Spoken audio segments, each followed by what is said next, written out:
Bapak, saudara, adik-adik sekalian, minggu ini kita telah memasuki minggu sengsara yang ketiga, dan kita berefleksi dengan tema memandang Dia yang terhitam.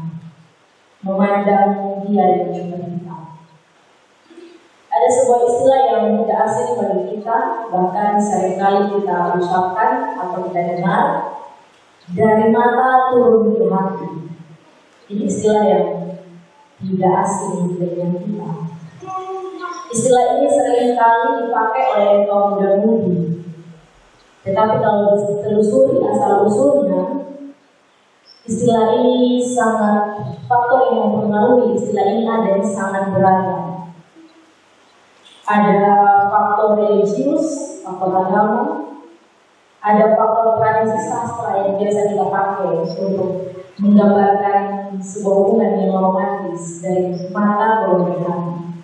Kemudian juga dari usul kata dan ungkapan tradisional, dan juga dari latar belakang psikologi modern. Bapak, saudara, adik-adik sekalian, menurut psikologi modern, istilah ini dari mata turun ke hati menandakan adanya proses visualisasi, penglihatan, dan respon emosional. Jadi ada peran mata, kemudian peran hati.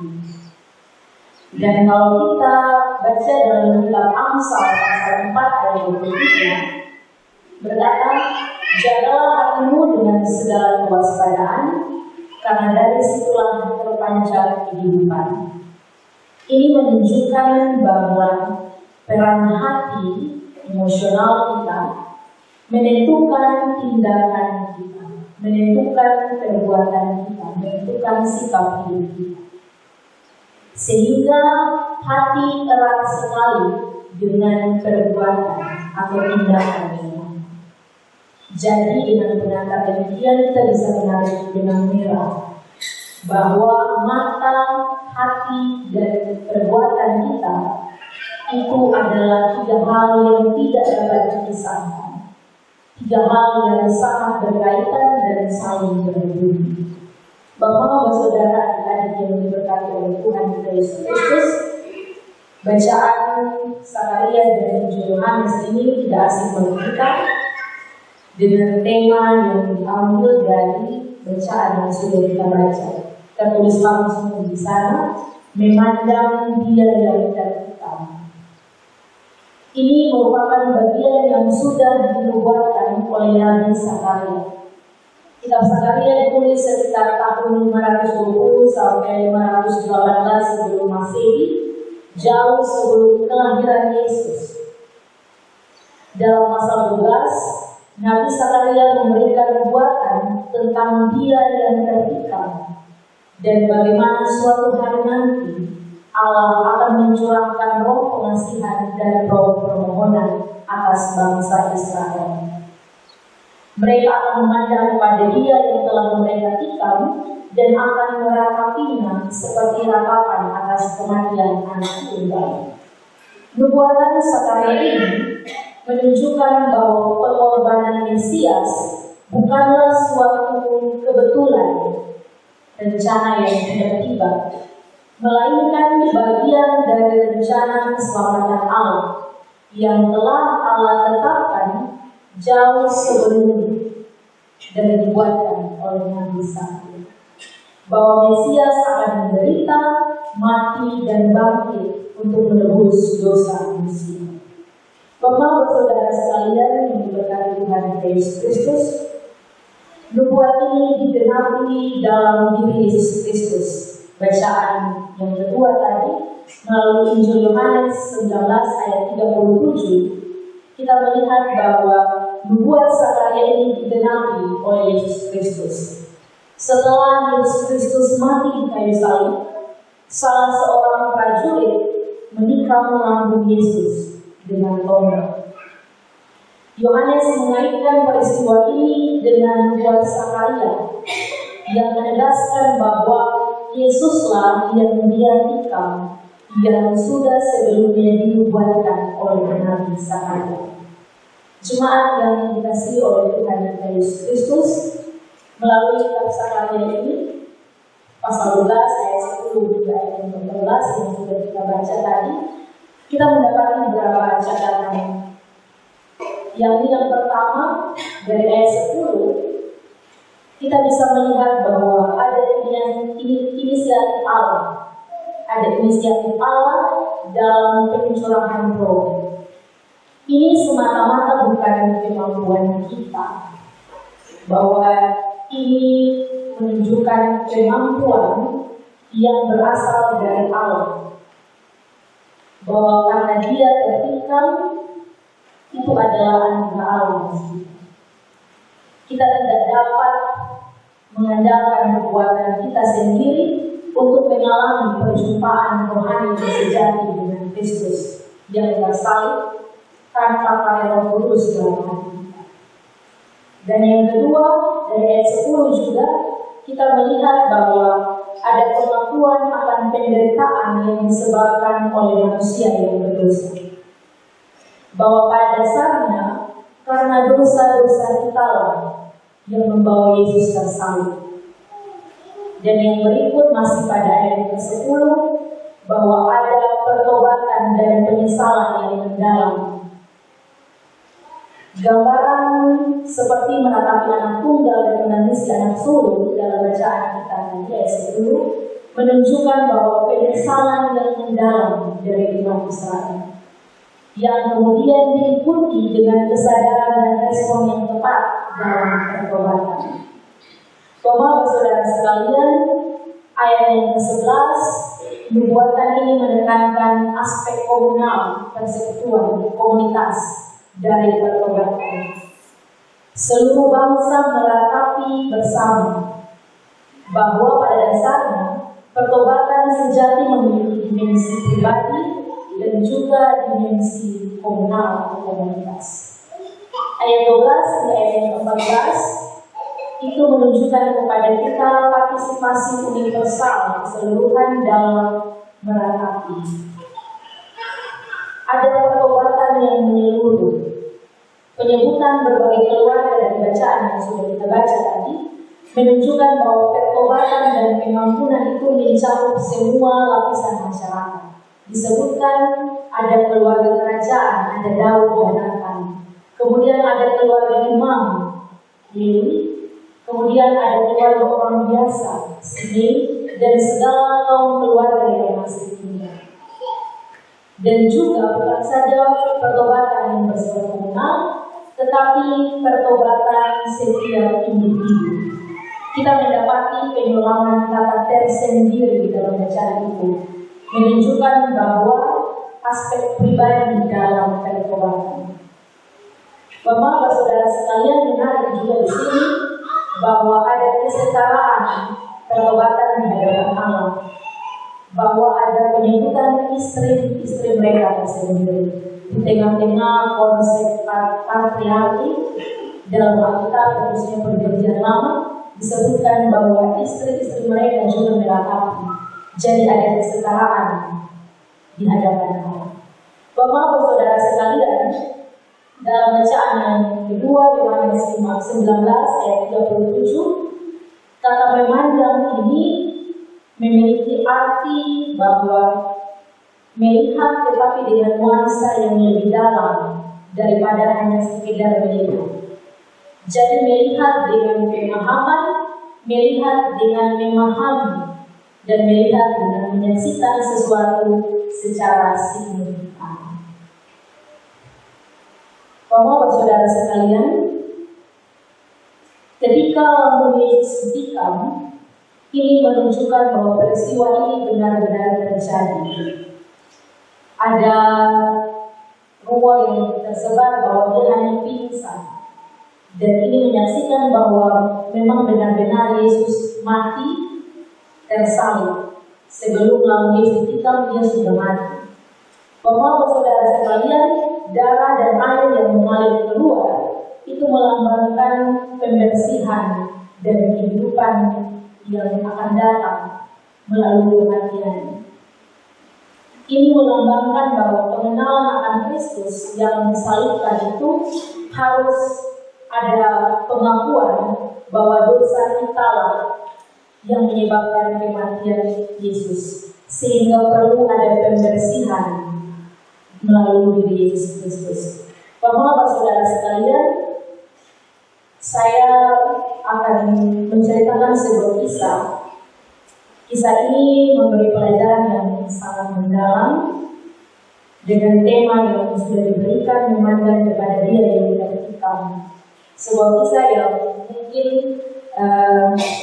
tidak pernah kita dengar atau bahkan pernah kita dengar, tapi ini kisah sudah terlalu viral untuk kita.